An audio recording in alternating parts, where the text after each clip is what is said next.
За прв пат во македонската историја ватерполо базенот не е само за момчиња. Тимот на девојчиња на клубот Младост се пионерките кои ги разбранија водите.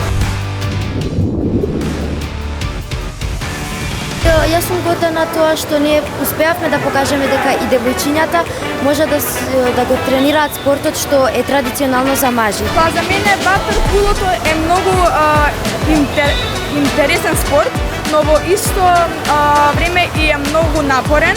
На овогодишното државно првенство во пливање, клубот Младост ги сруши бариерите. Девојчињата се надпреваруваа во дисциплината ватерполо, соочувајќи се директно со тимови само за момчиња.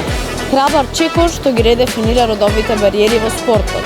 Девојчињата тренираат 2 години, кои што од непливачи дојдоа во фаза на пливачи и изразија желба девојчињата да тренираат ватерполо. Во моментот немаме во Македонија, само сме ние. Спортот ме привлекуваше и тогаш кога сватив каков е битен спортот, како за тимска работа и за љубовта, и тоа се привлекува во спортот.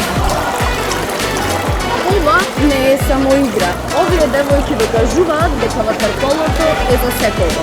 Тренирам ватерполо поради здравствени причини и со напорно вежбање успеав да се приклучам во ватерполото.